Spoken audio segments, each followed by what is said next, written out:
Excuse me. Okay. Well, good morning, everyone. Um, in today's business network session, we're going to go over, eventually, we will be going over understanding the economic conditions after the post-pandemic. I thought it would be interesting because there's some key things that are happening that we as business owners need to be able to be aware of, and how do we respond as business owners to the current economic climate. Um, oh, okay.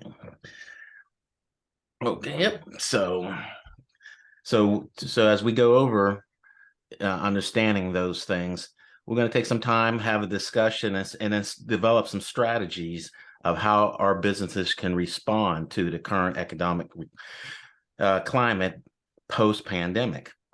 I'm going to, I'm going to refer to some studies that are out there, and then I think it's going to be an interesting discussion because we're seeing signs all around, and I don't want us to be caught unaware of how to react to these. But before we do that, keeping in mind, as we started in our January session, we started out with business goals, and we were going to, at the beginning of each business network session, because this is a business network where we assist each other to help develop our businesses and our goals that we keep each other accountable. So I want to start off with everyone quickly going through their goals. I have the goals that were submitted to me. I'll put them up on the screen and go through those, and I want each of us to be able to give an update on them. So I'll be starting with you, Ernestine. Let me put yours up.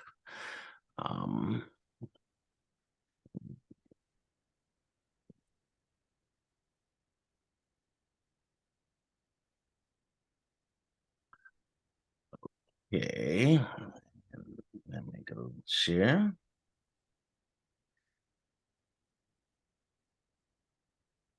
Did you find it? Yep. Yes, I did. Here we go. Okay, can you see it, Ernestine? Yep. Okay.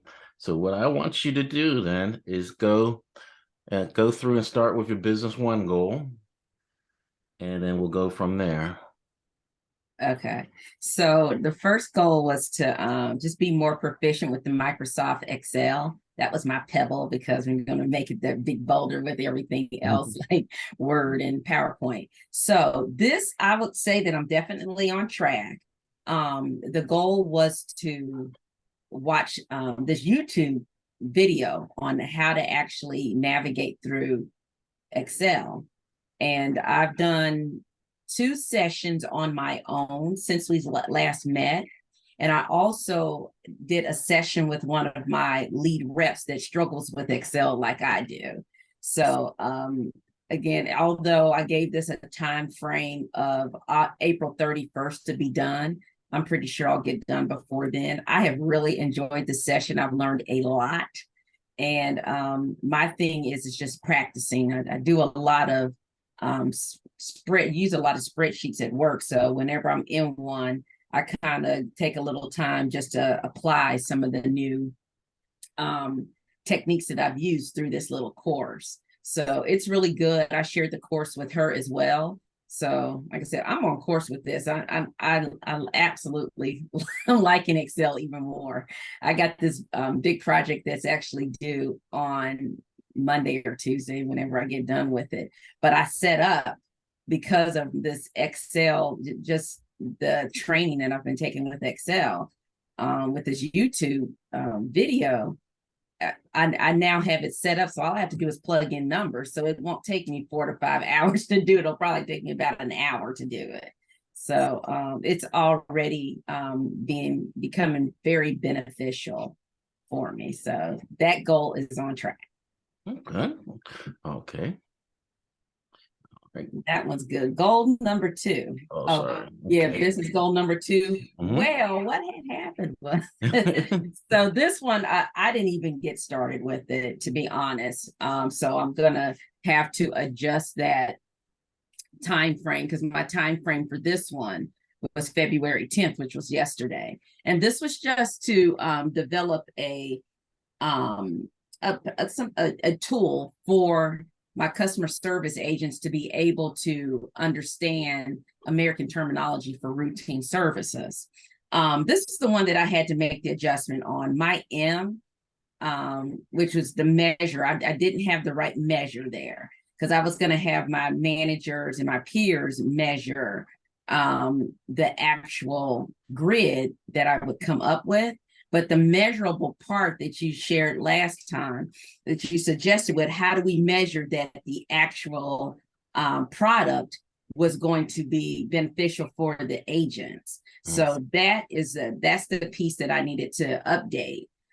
So I need to get started on that. I'm going to change that to March 10th and keep it on the radar. I got to get to that, because I don't want that to get off the radar. So that one is still a work in progress. I did not add it to my work calendar either for 1 hour per week. I didn't do that. I forgot to do that. Yep.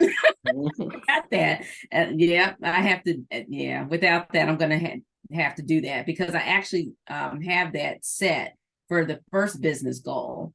I actually do spend the Wednesday nights. And then for myself individually, for business goal number 1, I did put that on my calendar and I was able to follow it. So I have to do that with business goal number 2. Yep. So that one did not start. Go ahead. Yeah, I think that, and that's why it's so important. I think before we get to your personal goal and update, one of the things we talked about last month was that since you're going to be revising and updating your goals, keep in mind the way that you have your format is the SMART format. That is basically your goal. And then I think what would be helpful is then to have your objectives underneath that, so that you can remember, goal is what is the end, what you will accomplish at the end. Right. Now with that's in a SMART format. But then your objectives are the steps, the pebbles into getting that rock done. So when you look at your business goal and revise it, your basic goal is to be more proficient with Microsoft Excel 365 by passing online tests from videos, applying learnings to current work and all that, locate training model. See, some of those things you put in there or could be objectives, to basically being more proficient with Microsoft 365 by April 31st, 2023. That's kind of the ultimate goal. And how you would accomplish that is, you would pass online tests from videos and apply those learnings to work, and then put a time frame to that, locate training manuals time frame. And then and your time frame is range 1 hour per month. That's a particular objective within your goal. So those are the things I would look at. If you're going through to revise that and get your objectives. That way, as you achieve objectives, your goal still might be out there. Like after you get through Excel and you go through the modules, one of the questions I had is, what are the different courses are you taking that you're getting, your training on? Is it just general, or is it more specific? Or are there more specific Excels training that you're going to see as you're accomplishing this, that you want to get into more in depth on? Or do you want to go to another part of the, another program or another software that you want, and then start becoming more proficient? So yeah, and that's my thing. Just get because there's so many, the V lookups, the X lookups, right, and different pivot tables and things like that.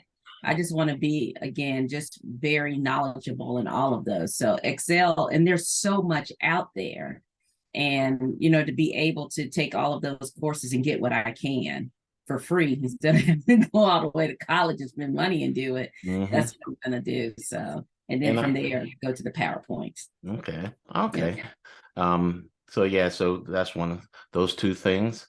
Okay, let's go to your personal goal. Yeah. Oh, the personal goal. Well, reading 1 book per month. So I am definitely off track for this one. I did start the book. I did start 1 book in January, and I'm still in the book. Reading, I don't know why. It's so important, and I'm just not there. I'm not even halfway through that book. It has a little writing, but that's not an excuse. So I just need to manage my time better in the evenings. I do, instead of talking to certain people all hours of the night. I can probably meet that goal. So leave the phone alone and get that knowledge base that I desired to have this year. So Is that still a goal you really want to achieve then?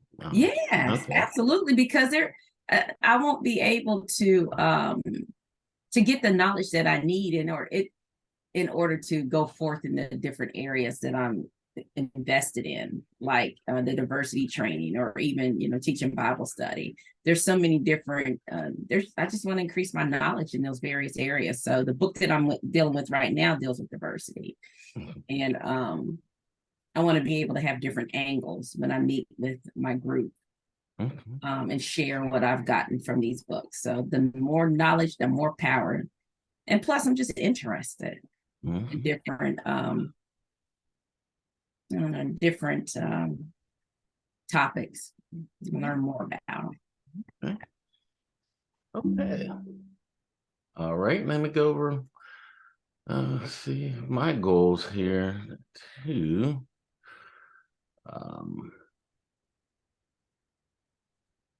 Okay. First goal: hire bookkeeper or junior consultant in order to have capacity to take on more projects to increase revenue profits by June 2023. So I want to be able to advertise on LinkedIn, Monster, Indeed, Fiverr by February 15th. Still haven't done that. I still have some time. So I need to prepare my ad and do those things. So that's still open. So I have to create the job description. I didn't do the job description. Well, I do have a job description for bookkeeper and consultant. I just have to update and revise it so that I can I go ahead and upload it into these sites to advertise. So that's still outstanding. Still have to work on that.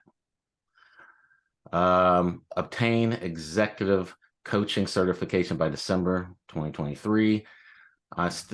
Research that still has a goal by the end of this month, so I haven't moved on that. I know there's 2 companies out there that I've seen in the past, so I just need to go through, log online, get those 2, and then go through and see what would be the best one to go ahead and apply for. So that's still outstanding. And then lose 8 pounds and maintain weight of 100 and no, it should be 224 pounds by March. I was like, I don't want to go back to 8th grade. So I need to revise that to 224. So continue lifting Monday, Wednesday, Friday, and Saturday. Fell off a little bit, was away last week, but I will get back on that this week, coming back up. I was on that for most of the month, but I had to come off last week when I was away vacation. Continue cardio 30 minutes per day on Tuesday and Thursdays. I was doing that still, so except for last week when I was away. And restrict meals, breakfast, lunch, dinner with healthy snacks in between. So I started getting healthy snacks. I stopped buying some stuff. So I've got my nuts and grains and things like that I kind of snack on, and fast from 8 p.m. to 6 a.m. So that's moving forward. So I'm moving on that. I got a question. So with A and B for you got that you're gonna do cardio 30 minutes per day. So you got Monday, Wednesday, Friday, that's the lifting. But then continue cardio 30 minutes per day on Tuesdays and Thursdays. Correct. So I work out 6 days a week. But you're doing cardio Monday, Wednesday, Friday, and Saturday with the lifting, and then Tuesdays and Thursdays you're just doing cardio. Right. I don't lift on Tuesday. I got it. Yeah, I don't lift on Tuesday. Before I used to lift every day, but my goal is not to build mass. I want to maintain and tone. So I don't want to lift every day, but at the same time, I know to be able to have calorie the decrease, I need to do cardio at least every day. Okay. So typically cardio is being done every day. My rest day is Sunday. So for recovery. Okay. So those are goals. Any other questions on that or on the format? Not the This- format or anything. I think what I've gotten from this is just if I don't, for me personally, if I don't have those goals before me, I'm going to miss them. And that's what I learned from, missing my second goal. It wasn't before me because everything else got in the way. If I put it on that calendar or, even in my personal journal, if I'm able to see it, I'm going to act on it. And that's, a little bit, basically what I was doing with goals, the business goal and the personal goal, the first ones of those two, with reading the book and doing the Excel. So that's exactly why, and that's good reflection of learning that you can apply when you're dealing with even an employment situation. If you're supervising someone and you set goals, this is why these goals should be on the forefront and brought up each time you're having a one-on-one session, so that it's always there, because our minds typically, what like it says in LA Fitness, what doesn't get measured doesn't get improved. Well, if it's not put before you, your mind's, with everything going on, puts other things in ahead of it. So I always recommend that if you're doing a one-on-one session with one of your employees, that you always have the goals available, that's something to discuss, because it gives some encouragement and buy-in from the person while you're dealing with other tasks. You can also make sure it's like, this is what we agreed upon that you wanted to do, that so that you get some fulfillment too and reward. When you're in a CEO and a board situation, that's why I recommend that, from a board perspective, you have a strategic planning committee that exists, that is reported out each board meeting, so that goals will stay on top.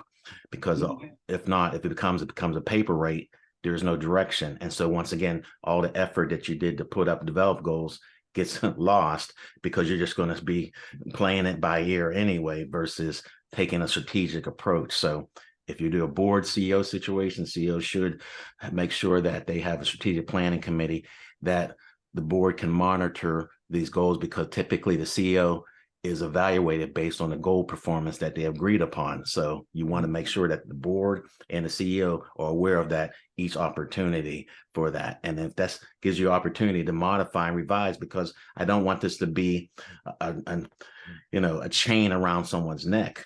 The goal is to be motivating and so for you to achieve. So if it's not going to be achievable, then you change it, modify it. But that's where the discussion is for communication. Okay, so keep in mind, we'll go over that again for next month at the beginning. Once again, as keep an accountability. And the other thing that we want to kind of go over is the topic of boss versus employee.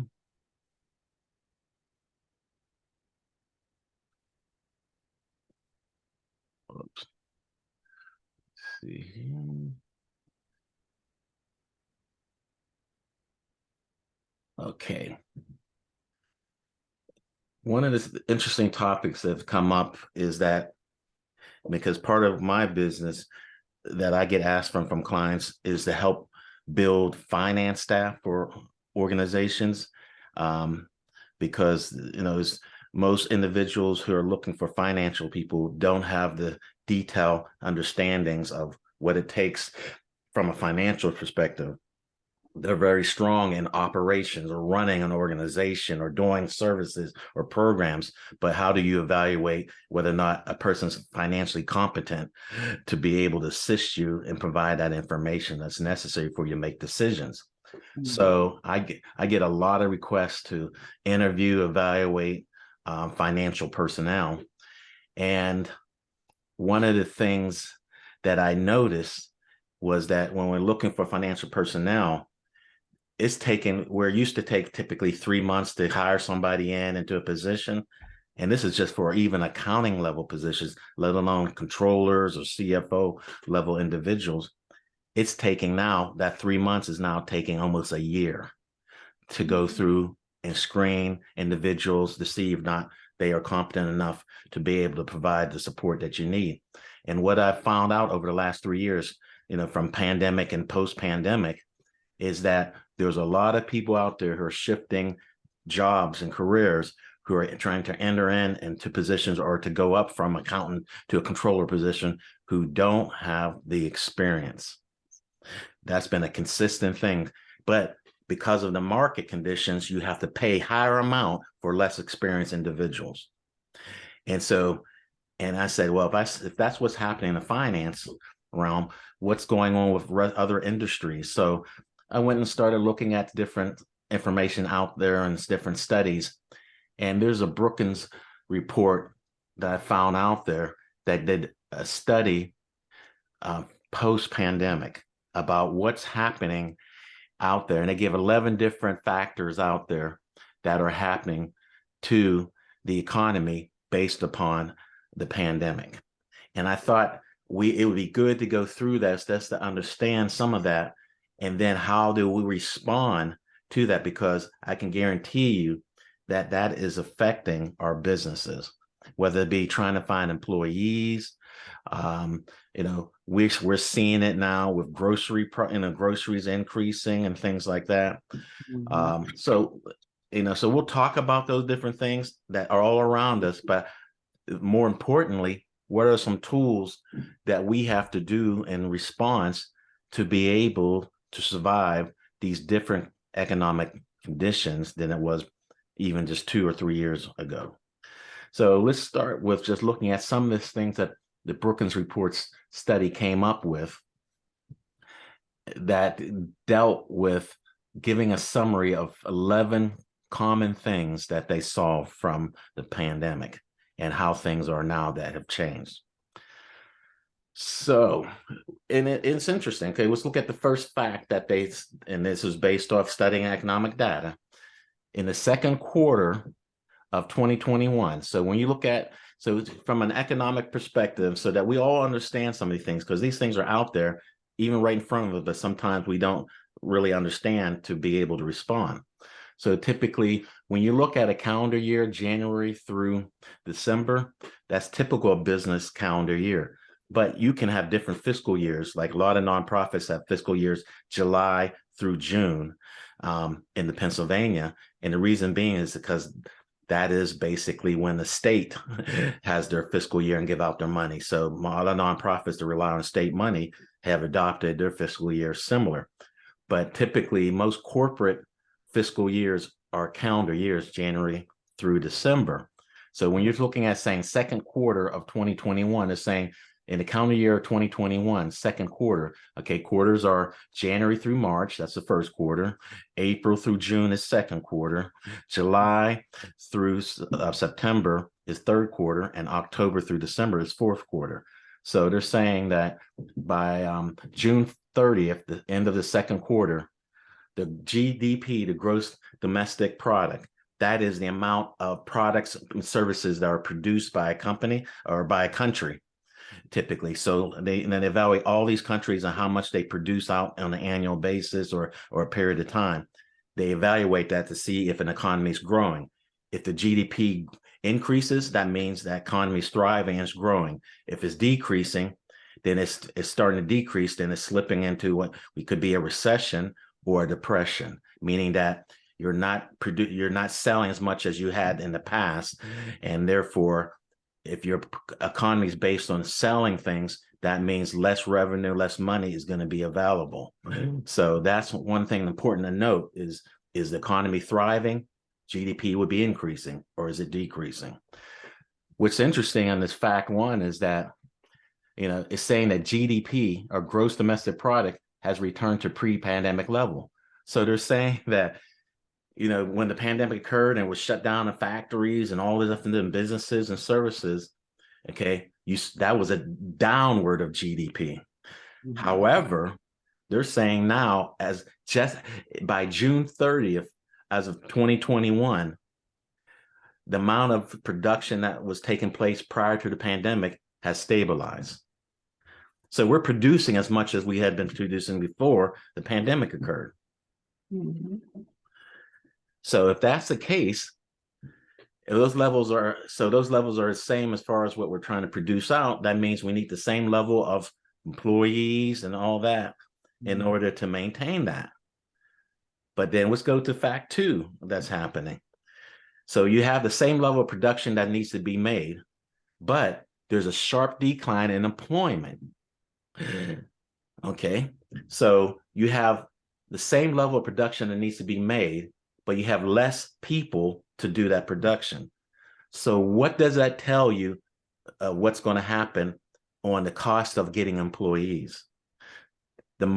Because of that, the market of employees is going to increase as far as costs. So it's going to cost you more to pay for someone to work in your factory or provide the services that you need in your business than before the pandemic, even though you're producing the same level of goods and services.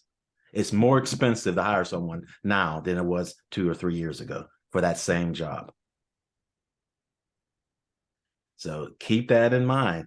And the reason why I state that is because when you're talking to a lot of companies that want to hire people, one of the big things is that you can see a qualified person come through, but they're going to require a lot of more salary than what they were used to paying.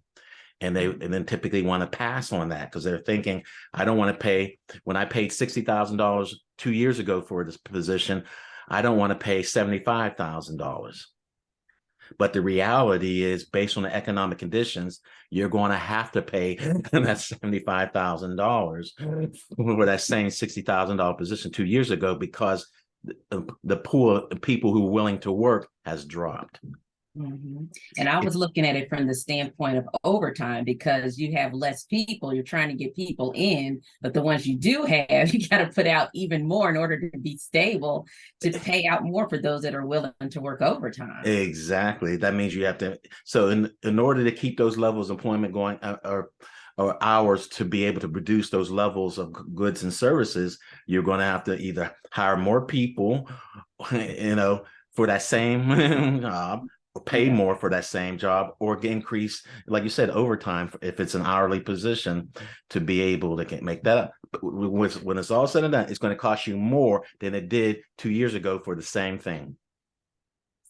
And we have to understand that and accept that, because if not, I've heard people say, we're going to hold off and we'll wait, we don't. But once again, then if you don't have the people to do the jobs and perform the services you need, then the amount of your business will start dropping. So keep that in mind. This goes back to economics. It's about financial laws that take place. And it's just the reality. Just like I treat economic laws just like any natural laws. You can throw a ball up in the air. Okay. That ball's not going to stay up in the air unless it has helium. It's going to fall back down because gravity is a natural law on this earth. Same with economics, supply and demand. If you have more demand than what you're able to supply, the cost of that product is going to have to go up. It's the same thing for employment. If you have less people than what you need to produce the things you need, you're going to have to pay more for that. That just goes hand in hand. So you have to be prepared for that. And that's why when you're doing your business, you can't just expect to make business and profits and then just spend it on vacations and things like that. You have to reinvest in your business and have some capital or some savings that you can utilize when you run into these times. And you need to have that as part of your business plan. Here's an interesting thing too that will bring up the questions of why I chose the topic today, being a boss versus an employee. So now we don't have enough people post-pandemic to do the jobs that we need to do to produce the things we need. Even though the demand for what the goods and services are increasing, we don't have the pool of people that we had 2 years ago. So fact 3 saying millions of workers are no longer eligible for unemployment insurance. So that used to be the excuse that why you didn't have enough people because they were sitting on their butts, just collecting unemployment. I wish I was one of those ones. And I was doing that because I had started my business the January before the pandemic and the shutdown. And so but it was interesting. I stayed busy through. I had clients that I was able to continue to work through the pandemic. So I didn't, was able to participate in that the pandemic unemployment as others were able to. So, but millions of workers now are off of that pandemic unemployment supplement, but we still have not enough people to be able to work in goods and services. So, fact 4, at the same time that you have individuals who are getting supplements for not working, the number of job openings and numbers working quitting their jobs is higher now than in past 20 years. So you have a lot of businesses that need employees, and all you have to do is look at fast food. Fast food took a big hit during the pandemic. A lot of fast food restaurants have not even opened up. You got drive-through, but they don't open up their lobbies still because they don't have enough workers to be able to work and support. So they only have enough workers just to get you through the drive-through, but not to be able to cleaning, the dining room all the time and doing all those different things. So there's a lot of job openings out there for people, but workers are still quitting at large numbers. Jobs. So it brings a good question is, okay, if they're not working for others in these open positions, what is happening? what are individuals doing? Man, if they're not if they're not working for others and there's so much unemployment out there, or need, not and there's so much need for employees. What's happening? Where are they at? And this is where I suspect where I get into the discussion, that I want to take some time based on the first 4 facts that we've looked at that's happening. I believe, as in theory, that a lot of folks have started to work for themselves and go in business for themselves so that they're not employed.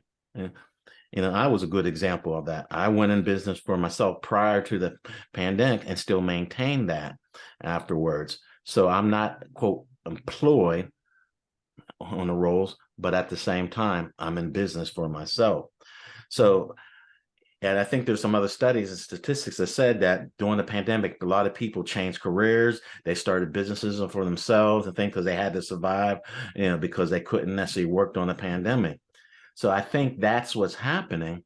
So that gives us an interesting discussion that I want to open up to the group is, okay, why do you think, because of the pandemic, I can see why a lot of people chose to set up business for themselves, but that theme is still carrying on even after pandemic. In fact, I believe the president said by May, I believe it's May or March, I think it's May, that he's going to declare the pandemic over, meaning that any of the federal things and the monies that were set during the pandemic will end officially. The pandemic being over has nothing to do with the fact that, there is no more corona. It's the fact that the government subsidies based upon that will end officially. So, PPP money, employee retention credit money, I'm working with folks to try to get that done before that happens and get that applied for. All those things will end officially. And I believe it was May that he said that he was going to officially end the pandemic, to give time for states and the rest of the other federal agencies to start stopping those subsidies at that point. So I want to open up for discussion then. Okay, I believe a lot of people have gone into the business for themselves because they saw the opportunity for the pandemic to be able to do that, and they were forced to do that because there was no working or going on for the most part as businesses were told to shut down. And there's a lot of industries that are getting much more impact. Your fast food restaurants are seeing that big time. You're seeing, and then now post-pandemic, the businesses that were really thriving, your DoorDash, your Amazon, your IT type companies are supporting the technology so you can order things from home because you couldn't go out. They're starting to lay off now. Amazon stated that they are laying off individuals. Microsoft, a lot of the tech companies now are starting to lay off, even though they had record profits. And we'll talk about why. And that is actually a strategy to do based upon what you're seeing with this economic conditions. Anyone that understood economics could see that was going to happen. And we'll look at why that is. But a lot of folks are now, who are the workers who used to work in the different places, are started working for themselves. And I've been seeing an increase of this boss concept. I'm a boss now, because I'm in business for myself type of thing. But at the same time, why are individuals feeling now post-pandemic that they still can maintain being a boss? Are they being successful in being bosses versus being employed? And is there a stigma of, and that's, and I perceive among the younger generation, and when I say younger generation, those in their 20s and 30s, there's a stigma of, I don't want to work for somebody else. I want to be my own boss and be in my own business. And you can see that because as we had talked about some of the statistics, because of the employment situation, the less of people in the employment pool, there are inexperienced people getting paid more than what people were experienced people were being paid 2 years ago. Mm-hmm. So a person who didn't have the experience, let's say a person who, and just in the field, a person who was just an accountant, that was just an accountant and might have had a year or 2 years of experience as an accountant, are now being considered in a controller position that typically required almost 5 to 10 years of experience to be able to enter into that. And the difference in salary could be $15,000 to $20,000. So you have individuals getting $15,000 to $20,000 more, but don't have that 10-year experience to be able to fulfill that position. Which is why a lot of businesses, and why I have in my business of executive coaching and other coaching, need coaching and development. And I get contractors, consultants to help out individuals who are in positions that don't have that experience to help supplement that. So that's part of my business that I'm seeing, is because individuals have to hire people in to fill the gap, but they don't have the experience to deal with what they're dealing with. So you need individuals who have that experience to be able to provide some supplement in that. And that's basically a large portion of my consulting business that I do, is working with individuals in the finance realm who might not have the experience to deal with the things because of what happened with the pandemic, or individuals like myself have removed themselves from the employment field, and we're providing that as a consulting basis. So I'm seeing that. But then you have individuals. So you see that in businesses as employment, but then you also see that in the business as entrepreneurs, individuals starting businesses, but not necessarily having the experience to be able to know all the aspects of business to operate in. And I just wanted to get some input, about, is there a stigma of working for someone as an employee versus individuals wanting to be their own boss and going into business for themselves? And why is that the case? A few things actually came to mind. Just thinking about what you said, it's almost as if, number one, I really believe that a work ethic is not what it used to be. And that's mainly because of the way that things are driven, like social media, people being placed in positions that they're not really prepared for. It's like risk, the fact that folks are willing to take risks, not only people taking that risk, oh, I'm going to go ahead and start my own business. That's a risk. People are more willing to take those risks now. And then even Yep. businesses, I'm willing to take that risk to get somebody that really isn't qualified, but I'll get them on board here in a couple of, get them to have that experience. That's the risk. So the risk factor now is like, it's more out front, and that's what folks are willing to do.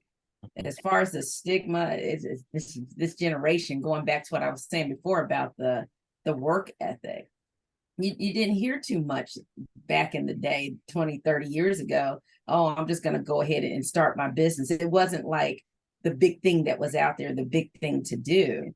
And now it seems like with this generation, that's where the mindset is at.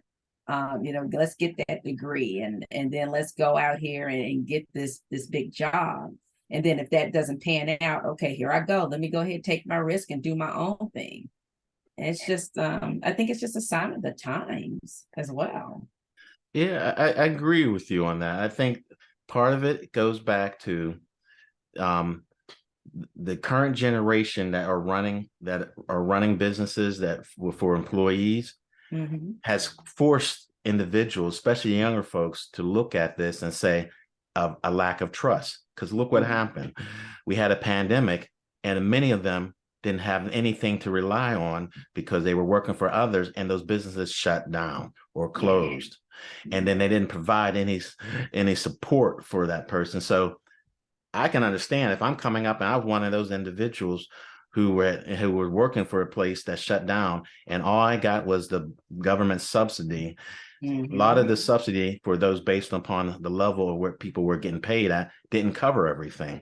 Yep. So it makes you feel some kind of way, like I can't depend on this business. So if I'm going to sit there and work for somebody else and then they can take everything away from me when they decide to, why not try to do it for myself and be dependent on me? So I do think our generation of those who are running companies did help induce this mentality that I'm not going to trust businesses and I'm not going to go for that anymore because I can't rely on it. So I do agree on that. And so so when you look at risk taking, they're saying I'm just as risk being laid off working for someone as well as trying to work for my own self also. Yeah. So that is an issue that needs to be dealt with. So as an employer, because business, what's interesting is entrepreneurs do become employers if you build big enough. So you are a company that needs employees. So one of the things that we want to learn from this, because if what doesn't get measured doesn't get improved. So if we don't learn and document this, then we're going to repeat the cycle, because this is not going to be the last pandemic that we'll go through, or last crisis that have shut down different things. So one of the things as you look at as an entrepreneur and developing your company, and you have to add on employees, like I'm trying to do for this year, is then you got to really be serious about benefits and how do you provide that to employees so that they can feel comfortable, from retirement, from health care, those things, and what other things are the incentives that you can put in to your employee program that you can maintain confidence for employees. That is something that is crucial that we will have to do as employers post-pandemic to stop the tide of people trying to go into their own particular business. So that's one thing that we need to be able to do, and be flexible. I mean, another thing you can do to be flexible, typically we used to have different statuses of employees: full-time and part-time and casual. There are typically the three main statuses of an employee position. Full-time is full-time, whether it be 40 hours a week, or 37.5, depending upon how you measure daily hours. So that's a full-time. But then you have part-time, is typically, up to about 24 hours a week as a part-time employee that you pay. And what was the difference of a part-time employee? You paid them a little bit higher rate, or maybe the same rate, but you didn't have to pay benefits. So employers were like, yeah, we can get people in and do all these things, get two people at part-time and not have to pay benefits like a full-time. Well, that goes out the door now when you're talking about employees looking for confidence for a company to be able to make that stay versus trying to be in their own business. So as an employer, you have to look at that flexibility. Is that part-time position without benefits still really conducive to what you need? I see a lot of employees now, or companies, giving benefits to part-time individuals, because that's a way of attracting and keeping that talent there at the same time and minimizing your salary costs. So that's one of the things that people wouldn't have thought of 2 years ago that we might need to be looking at now in that position, so that we can maintain the workforce. Another thing with casuals, casuals typically don't have steady hours and they're usually as fill-ins and don't have benefits. You might need to think that. Do you want to provide benefits for a casual person, at a prorated basis, or even, period? Or do you want to look at, providing with that casual workforce some incentive to build in to work more? We have to change that full employment process. Really, as an employer, needs to be re-looked at, because the generations coming up now is not accepting what was acceptable for the last 20 years. I mean, we see it from Fact 4. The number of job openings and number of workers quitting their jobs is higher now than in the past 20 years. And you said, what's the definition of insanity? Doing the same thing, expecting a different result. So we have to say, what do we want to do differently if we want to change that fact of people leaving out?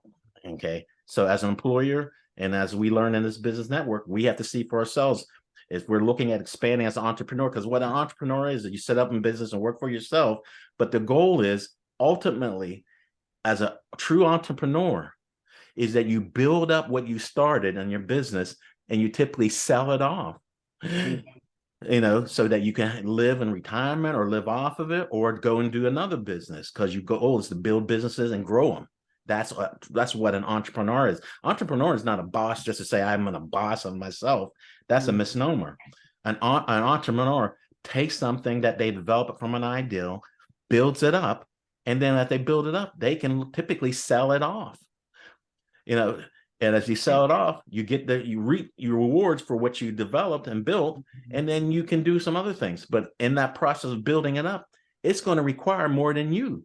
You're not going to have the capacity. So you're going to have employees. So you being an entrepreneur is not to say that you're a boss, so you don't have to be an employee, because you're going to have employees in order to grow and expand your business. And not forgetting that you're an employee as well. So it's that time, knowing, taking those risks, being able to build it up, like you've been saying. You're, like I said earlier, just to piggyback off that, you really are an employee. And I think some of the things that have happened with some of the folks that, wanted to start their own businesses, they didn't take that into consideration. Oh, I've got the strength, the energy. They didn't pre-plan. That's the good thing about this, is that, we talk through those steps, and some folks are just stepping out into the darkness and don't really have a full plan and different strategies, not getting any input. They just, I don't want to say step out on faith, but they weren't prepared, I guess, is basically what I'm saying. So when you're not prepared, when you're not anticipating, expecting maybe that the business was going to thrive after 2 months, maybe after 3 months, and then it doesn't happen. Now what? So you're still in that position of being that employer and the boss, but nevertheless, you're not at that level yet where the business is taking off.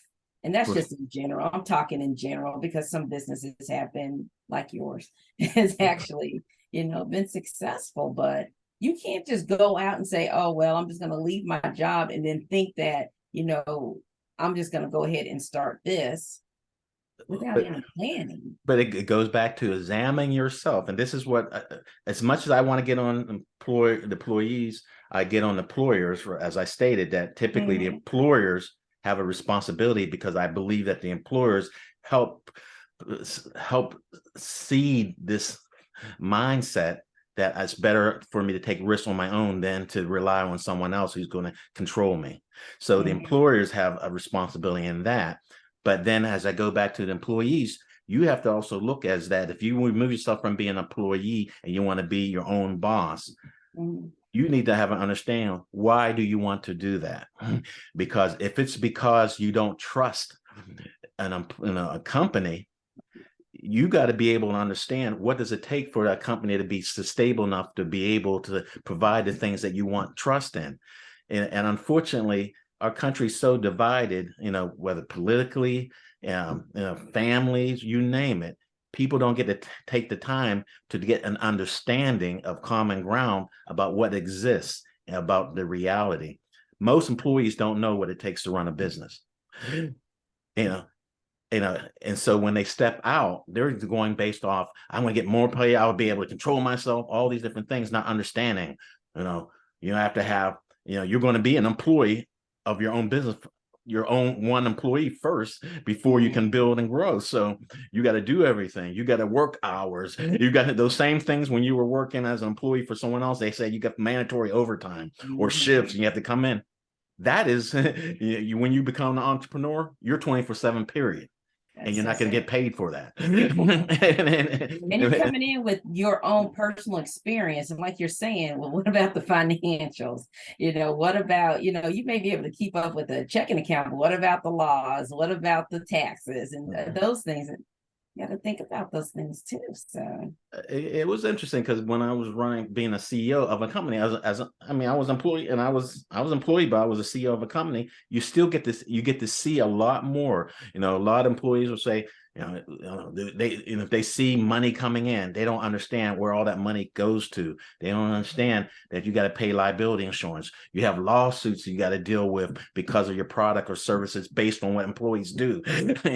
You have inflation of cost of products and things going up. And let's talk about that, because fact 5 talks about, okay, and this is fact 5, this is crucial. Even with recent jumps in inflation, lower income workers are seeing increases in wages. It is so true. It used to be that I would look at, costs. Let's talk about inflation. What is inflation? And most people, you hear that, but most people don't understand that. Inflation is the increase of price over time, and for a particular service or product. The problem with inflation is that increase in price doesn't necessarily say that you're going to get increase of quality or more increase of product. So basically, you're paying more for the same product, if not less product. And that can be found when we go to the grocery store. We all can see inflation right before us. Eggs. The price of eggs have gone up. They're saying it could gone up by 10%, 15% and over. Eggs used to be $3 or something for a dozen. And now they could be $5. That's a $2 increase. So when you look at that as far as inflation, $2 over $3, that's a 66% inflation increase of price. That's 66. So that's inflation. But the question is, did those eggs get any better? No. So you're paying $2 more for the same eggs you paid just a couple, months ago or a year ago. And that is the problem with inflation, is prices arbitrarily go up, but the quality and product doesn't increase. And what you're even seeing with groceries is they're starting to reduce the amount of product for that same price. Yep. So the price might not go up, but the amount of product is decreasing. So that's the way that companies try to do this, hide inflation. It's still inflation. So, and that's the same thing with workers. You're paying now $15,000 more for a particular level of person that doesn't have the experience. That's inflation. And so no one wins when inflation takes place, except for the people who are getting the money in for that, type of thing. But that's short term.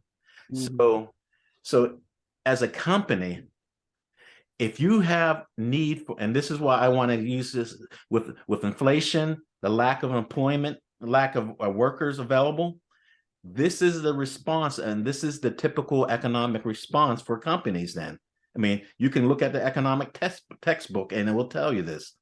If you have inflation, meaning your price of the goods and services that you have to buy in order to make your product goes up, the amount of employees are not there. The number of employees aren't there to produce your products that you need to sustain the level you need. it's costing you more for those same employees, and you're not getting any more time. You're just replacing them and paying more. Mhm. So you're paying more all around for your products and services you need, the goods and services you need to make your product, and you're paying more for the people to help produce that. The costs are going up, but the amount of your sales and products, okay, that's why you see, then in turn have to increase your prices, which causes more inflation. Mhm. So that's why we've seen products increase, gasoline increase, everything else, because truckers have to get the goods and service to us, so that increases all those things. That's why the government likes to stop inflation, because then everything starts increasing, and you don't get the value of that increase across the board, because it just gets handled down one to the other, and just it's a domino effect that takes places. So the way that the government deals with inflation is they increase the interest rate, and the federal interest rate. And when they increase the federal interest rate, what happens is loan rates increase also. So that makes it's much more costly to borrow money. And when it's more costly to borrow money, that lowers the supply of money out there. And with less money out there, you have less money to buy things, which will force prices down. So that is typically what the government does. So anytime you see inflation takes place, the government's going to start increasing the Fed rate, Mhm. so that they reduce the amount of money available for people to borrow. So that means housing, so people can't buy houses. It stops you from buying. People can't buy as many cars as ever because it costs more to buy that same car. So that's what's happening, why the Feds are increasing their interest rates now, to do that, just to curb the amount of money supply. Well, what businesses know to do that is that if they don't have enough people, okay, to be able to produce the products they need, and it's costing more for those same people, how do you then manipulate the employment pool? If there's more people, if there's not enough people out there to do the work that's necessary, how do you manipulate the pool? Well, you lay off, you invest you invest capital into technology. Okay, and as we're seeing, you see now robot workers in fast food places. You see robots in California. They have robots to deliver the DoorDash to people, and so you see. I saw pictures of all these robots going down the street delivering stuff to homes now. So basically, you reduce the costly the costly product, or the costly material, which is people, Mhm. and replace it with technology. So you see a lot of these tech companies that survived during the pandemic and had big time profits are now laying off and reducing the amount of their workforce to trim that down to lower the salary costs, which means that which will help bring their costs and their product down, so that they can reduce their pricing down, so that they can then have it more available for people who have less money to spend. So Mhm. this is all a reaction to the government increasing the interest rate to reduce money supply. So if people don't have as much money to purchase things, you got to reduce your price of your product. And the way that and typically, like nonprofit and most goods and services, the majority of a product is salaries. It's people. So, and then now you got people now, because of the employment pool, getting paid more for less productive. So you got to reduce that down. So unfortunately, this is where a company has to learn, so that so that you don't keep pushing people out. As you reduce that down, then you tend to rely more on people who are there to do and pick up the slack, and then people get frustrated. So that's the balance that takes place. Is that as you see these layoffs starting to occur, then those who remain, are the ones that have to pick up the production of producing those goods and services. And Mhm. that's why I said it's a vicious cycle that companies, employers have to recognize that they are responsible for. But at the same time, employees who are leaving out have to also see that there's a difference of being an entrepreneur, because you don't like to be trusting on someone with your future, versus you have to provide that for yourself and for others, and you also need employees. So you need to know why you're doing what you're doing, because being an employee is not bad necessarily at all, because I was an employee for most of my career. And I learned the things necessary to go into my own business by doing that. I learned the business. And I think that's, if I could give any advice to anyone who wants to be a boss, is before you make that decision to become a boss, make sure you take advantage of the employee situation where you learn management, you learn the tools, you learn understand about financing the business, you learn understand about the things that are necessary to get your certification if you're running a business and things like that. And learn that process, learn the forms, the documents, all those things necessary so that you can be ready, and versus just saying that I can go out and get the money. Any final thoughts before we wrap up? No, I didn't have any. This is really good. I can't wait to hear the rest of those facts, but Yeah. Yeah, we'll we go look at things differently. It does. Yeah, we'll go through the rest of the other facts next month's session, because once again, we'll go through the rest of the facts to get through the 11 facts. But then what I want us to do for the next month, and as we go through these other facts, is say, let's develop strategies for our own businesses, how we're going to be able to deal with these things that have been presented to us. So that's not just information out there. We want to be able to react to the things that are taking place, so that we can maintain and come out post-pandemic and still be successful and sustainable as a business. Well, thank you for your attention. Once again, I will be uploading this video out to the group and out on YouTube. If you're not part of my Visions 2020 LLC out there on YouTube or on Facebook, like the Facebook page, and also subscribe to YouTube. And I also request to get into our business network group, because these are informations that we want to help with our own individual business and keep each other accountable and grow with each other. So thank you for your attention. Look forward to next month. As always, the second Saturday of each month, we go and have a business network meeting, and we will be discussing at 10 o'clock in the morning our goals.